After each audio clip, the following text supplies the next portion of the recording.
Imagination is a powerful thing, and at no point is that more obvious than when we are reading science fiction and fantasy and a lot of the speculative fiction. And today we're going to be finishing out my top 14 science fiction novels of all time. This is going to be the top 7. But before we get into that, go into the description and click on the link for the free Epic Fantasy ebook, and also subscribe and follow this YouTube channel so you can get more great content. All right, let's do it.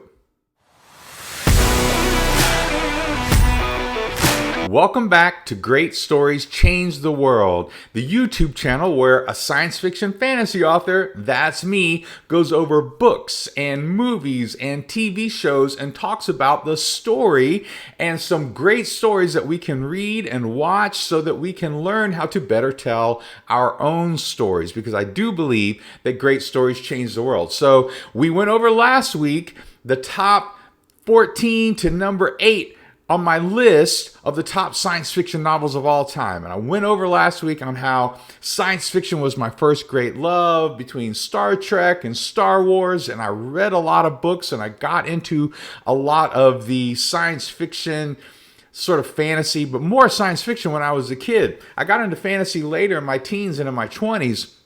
But at the beginning, it was science fiction. I loved space and space battles and Buck Rogers, and whether it was comic books or anything, right? Really, and a lot of novels. And I read a lot of classics. And so that's why there are a lot of classics on this list, is because I did read a lot of those when I was a kid. And so we're going to be doing the top 7 on this list today. So coming in at number 7, we have Dune by Frank Herbert. Now, this is going to make a lot of people's top, even number 1, number 2. I'm putting it here at number 7, and because there's a few that are a little more my favorites, but I love this book. This came out in 1965 and is written by Frank Herbert. And it was originally in a magazine. A lot of these were originally serialized sort of in magazines, and this is where they would get fan bases. You know, it's kind of like today when authors will get online and they'll do stuff like this, and they'll kind of, you know, engage audiences in a different way before they put out a book. Well, that's kind of what he did with Dune. And Dune is one of those unique books that we put it in the science fiction category, but it's got politics, it's got so much character development through a lot of characters. It's got, you know, sort of like this fantasy element. It's got these chosen one element. There's so many elements to this book, so many characters, so much world building, so many different aspects. I think it's almost impossible to make a movie out of this. You know, there was a great movie. I loved it, but they had to cut out so much in the 80s. And then Science Fiction Network tried to make some sort of mini series out of it, you know, I don't know, 25 years ago or so. It was okay. It wasn't great. And then now they have made this more modern version, which looks beautiful, but they're still cutting stuff out. And again, I just don't think you can make a great movie out of it in the sense of really stay faithful to all that happened in the book. But they've tried, and they've done some decent jobs, but you got to read the book. I mean, it's an omniscient sort of point of view, so you're in everybody's heads. You know what everybody's thinking and all that they're reacting and how they're interpreting things. It's just wild. And I love the book. And the sequels are good, and I enjoy the sequels, but they are very different than the original book. The sequels, the two that, you know, Herbert wrote after this, were way more about philosophy and religion, and there's a lot of talking. There isn't as much action and story arc, but you got to read the original. It's great. So coming in at number 6, we have 20,000 Leagues Under the Sea. Now, this came out in 1971 by Jules Verne. It was also serialized in some sort of magazine. It's French. It was originally French by a French guy, right? Written in French. And this book was ahead of its time in a lot of ways. And Dune was like this too, where they were really sort of sensitive to indigenous peoples that were being taken advantage of by larger empires, and, sort of the imperialism, sort of colonialism sort of idea. Because Captain Nemo in 20,000 Leagues Under the Sea is more fighting the system. He feels he's been oppressed, and some later versions really make him a person of color, because in later versions it kind of comes out that he is a person of color, although you don't really get that in the original book. The point of view character is first person in 20,000 Leagues Under the Sea. And the Ned Land character, who's kind of like the action guy, Kirk Douglas plays him in the movie, and he becomes kind of the main character in the movie. But really, in the book, the main character, the point of view character, is this professor who's trying to figure out the science, trying to figure out what's Captain Nemo's agenda and how can they escape. And he's just, it's very complex sort of character, and it's really a good point of view character. But another way that 20,000 Leagues is ahead of its time is the submarine. Man, a lot of the things that Jules Verne did with the submarine, with different hatches and oxygen and having to come up for air, and just a lot of these things that he did was what people did with submarines later on. And like the science was legit. And even like walking underwater with the tubes and the whole thing, okay? So way ahead of its time, great science fiction, and great bad guy who's complex and very humanized villain. So coming in at number 5, we have The Time Machine. Now this came out a little after Jules Verne with 20,000 Leagues Under the Sea, but another classic. This was by H.G. Wells, and this came out in 1895.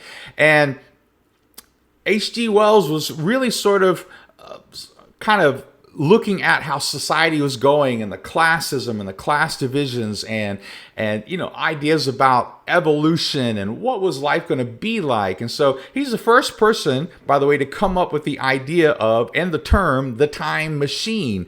And so this contraption takes the main character way further into time, like in the future, and also takes him into the past. But really, it's sort of a commentary at the same time, as well as an adventure in this sort of like science fiction adventure sort of story.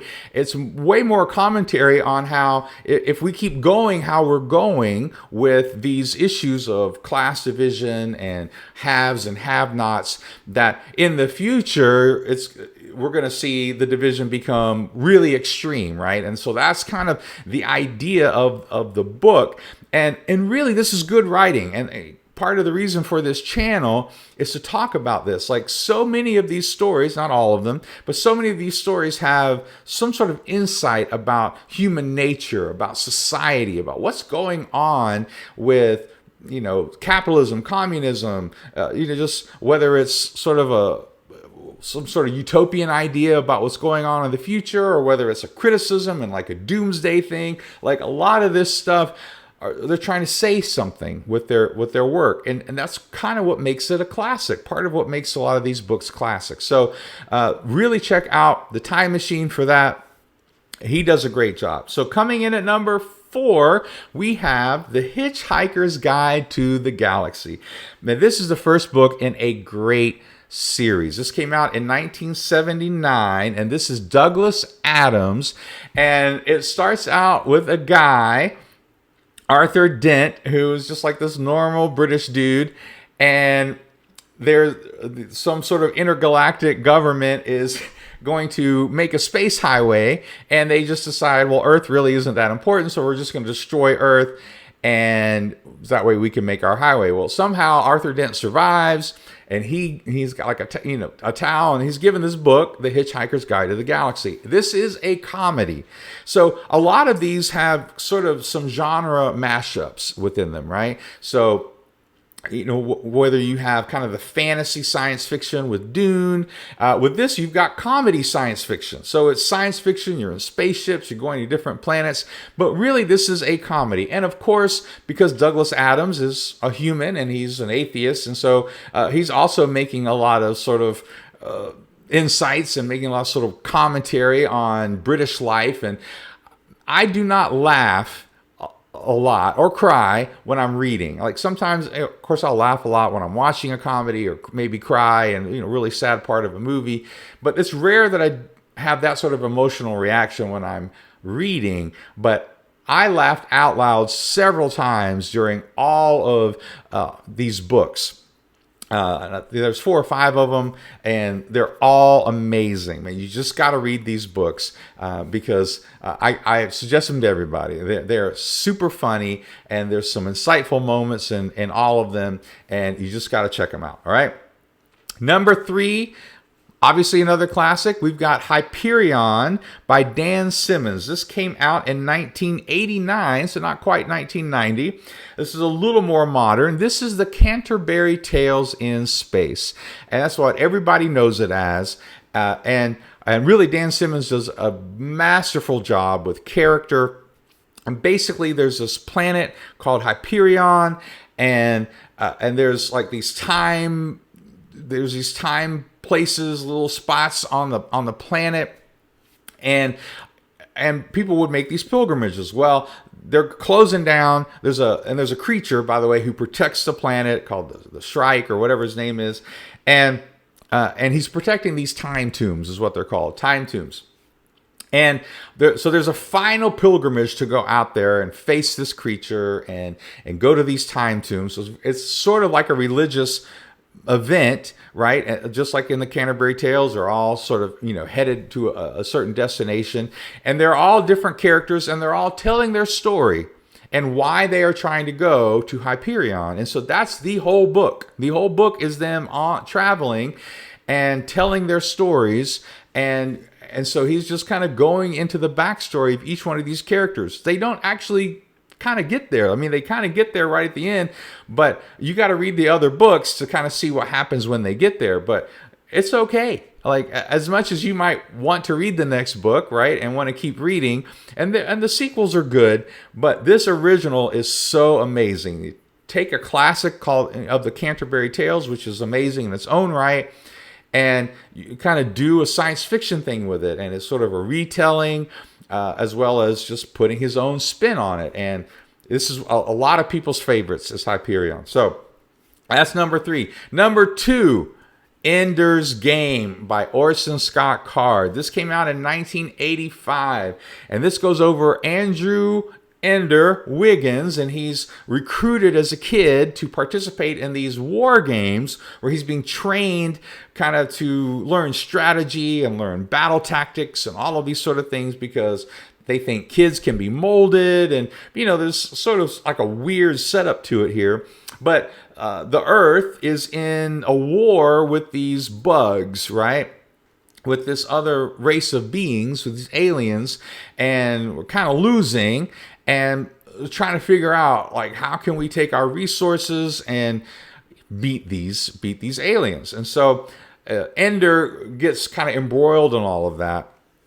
And again, it makes a lot of commentary on war and sort of the consequences of winning even a war, like, and how, Ender and the Earth tried to sort of make the bugs like put them down and dehumanize them and all that sort of stuff. So there's a lot of really interesting elements to this one, and I think Orson Scott Card, the Ender books are his masterpiece, and with the bean stuff, and I love the sequels, even though they are, again, just like with Dune, the sequels are very different than the original. But I actually love the sequels in their own right, as their own books. I think the sequels are amazing. And so check this book out if you haven't. It's obvious, it's a classic. It's sort of YA-ish because it's about young people, but it's a great book. So check Ender's Game out. One of my favorites.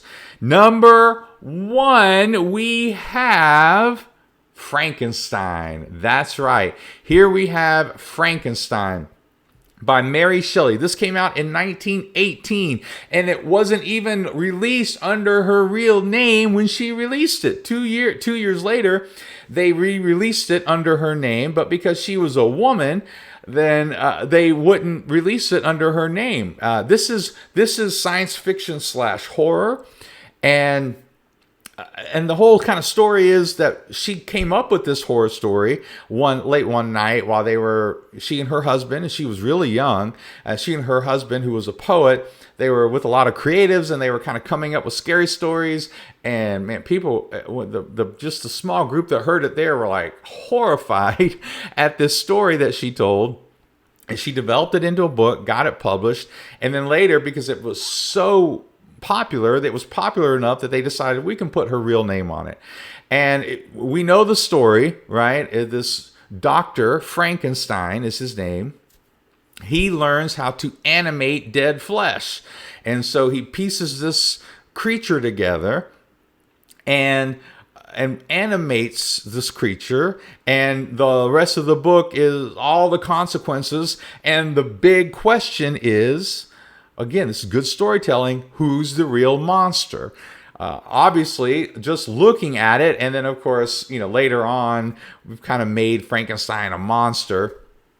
The Frankenstein's monster, the monster. But originally, the complexity of the story is maybe it's humanity that's the monster. Something we don't understand. Something we don't really know how to deal with. And the way we react to that idea. And so, great book, classic. This is one of the original science fiction, if not the original science fiction story. Yes, it was horror, but the way she brought in technology and being able to do something amazing and impossible, yet also horrifying, and what would the consequences of that be? That's classic science fiction. Science fiction writers are still doing this with AI and virtual reality and all of that sort of things, like looking ahead, like what is this going to mean for us as humanity and how we handle these new tools, right? And so she was the originator, Mary Shelley, Frankenstein. All right. So let me know what you think of this list. Remember to go into the description and click on the link for that free book. Remember to follow and share and subscribe and all that fun stuff. Really helps me out on this channel so you can get some more great content. I got some more guests coming up next week and a lot more announcements. All right. So peace out. See you.